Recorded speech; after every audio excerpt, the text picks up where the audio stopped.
किसी ने सही कहा है, जिंदगी आसान नहीं होती, इसे आसान बनाना पड़ता है। कुछ नज़रअंदाज करके, कुछ बर्दाश्त करके, कुछ मेहनत करके और सही समय पे सही फैसले करके।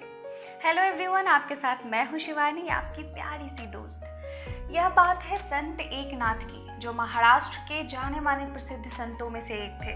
उन्होंने भगवत गीता का मराठी अनुवाद किया था। इसके बाद उन्हें काफ़ी प्रसिद्धियाँ मिली। उन्होंने जाति प्रथा के विरुद्ध भी आवाज़ उठाई थी। संत एकनाथ की एक और खास बात थी, वो गुस्सा नहीं किया करते थे। किसी भी काम को सहजता से करना उनकी आदत सी थी। बड़े संयमी किस्म के इंसान थे। प्रकृति के दिए हर चीज से उन्हें प्यार था। इसका उदाहरण उनके जीवन की एक घटना से मिलती है। संत एकनाथ जहाँ रहते थे, वहाँ के लोग एक व्यक्ति से काफी परेशान रहते। वजह ये थी कि लोग प्रातः स्नान के लिए गोदावरी में जाते और वह व्यक्ति उन लोगों पर थूक दिया करता था। ऐसा वो हर व्यक्ति के साथ करता। लोग बड़े निराश होते। कुछ लोगों से तो कहासुनी भी हो जाती, यहाँ तक कि कुछ लोग उसकी पिटाई भी कर दिया करते थे। लेकिन फिर भी वह अपनी बदमाशियां नहीं छोड़ता। जब भी लोग गोदावरी से नहाकर निकलते, वह उन पर थूक दिया करता। लोगों ने सोचा, अगर ये हमेशा ऐसा ही करता रहा तो हम लोगों का गोदावरी में स्नान करने आना कभी नहीं हो पाएगा। इसका कुछ तो समाधान होगा। तभी लोगों के मन में संत एकनाथ का ख्याल आया और वह अपनी समस्या लेकर उनके पास पहुँचे। संत एकनाथ को अपनी सारी व्यथा, अपनी सारी समस्या बताई। संत एकनाथ ने कहा, आप लोग जरा धैर्य रखें, मैं कल प्रातः ही जाकर देखता हूँ। अगले दिन सुबह संत एकनाथ गोदावरी के उस घाट पर पहुँचे जहाँ पर वह व्यक्ति लोगों पर थूकता। संत एकनाथ ने उस वक्त उस व्यक्ति से कुछ नहीं कहा। वो बस गोदावरी में स्नान के लिए चले गए और जब वह स्नान करके गोदावरी से बाहर निकल ही रहे थे कि उस व्यक्ति ने औरों की तरह उन पर भी थूक दिया। संत एकनाथ ने उससे कुछ नहीं कहा और वापस फिर से गोदावरी में स्नान के लिए चले गए और फिर से जैसे ही वो वापस निकले, उस व्यक्ति ने फिर उन पर थूक दिया। इस बार भी संत एकनाथ ने उससे कुछ नहीं कहा और बेचारे फिर से स्नान के लिए चले गए। लेकिन वो जब बाहर निकलते, वो व्यक्ति उन पर थूक देता। यह प्रक्रिया 1-2 बार नहीं, पूरे 108 बार चली। इतना सब होने के बाद उस व्यक्ति के मन में कुछ खटका।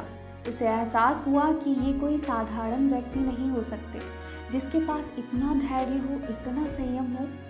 उसे अपने किए पर पछतावा होने लगा। उसे एहसास हुआ कि अभी तक मैंने जो भी किया वो बिल्कुल गलत था। अपनी गलती का एहसास होते ही वह व्यक्ति संत एकनाथ के चरणों में गिर गया और बोला, हे महात्मा, मुझे क्षमा करें। मैंने आपके साथ साथ और भी बहुत लोगों के साथ बहुत गलत किया, ऐसा अभद्र व्यवहार किया। मुझसे बहुत बड़ी भूल हो गई, मुझे क्षमा करें। संत एकनाथ ये सब सुन उस व्यक्ति से कहा कि क्षमा मत मांगो भाई, तुमने कुछ गलत नहीं किया। चलो, तुम्हारी वजह से ही सही, मैंने गोदावरी में पूरे 108 बार स्नान तो कर लिया, बस फिर क्या था। वह व्यक्ति संत एकनाथ का परम भक्त बन गया। इस तरह संत एकनाथ ने एक ऐसी उदाहरण सबके सामने रखी जिससे साबित हुआ कि हम अपने विनम्र स्वभाव से दुश्मन को भी दोस्त बना सकते हैं। हमारी लाइफ में पैशंस और लिबरलिटी का एक महत्व है। ये हमारी बहुत सी समस्याओं को ऐसे ही सुलझा देती है। अगर हमें बात बात पे गुस्सा आ जाता है या फिर किसी के बुरे बिहेवियर को देखकर हम भी उसके साथ बुरा बिहेव करते हैं, तो ये हमारे लिए और भी परेशानी का सबब बन सकता है। और यही सच्चाई आजकल हमारे रिश्तों में भी देखने को मिलते हैं। ये किसी के साथ भी हो सकता है और किसी भी रिश्ते में हो सकता है। माँ, पिताजी, भाई, बहन, दोस्त। देखिए, कहीं आपके रिश्ते में भी तो ये नहीं हो रहा।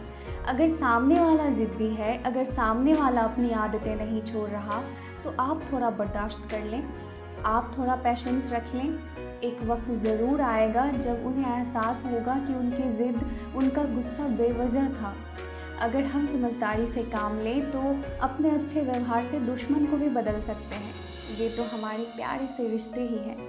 लास्ट वीडियोस में आए आप लोगों के कमेंट्स हमें बहुत पसंद आए, जो हमें आप लोगों के प्यार से जोड़ता है।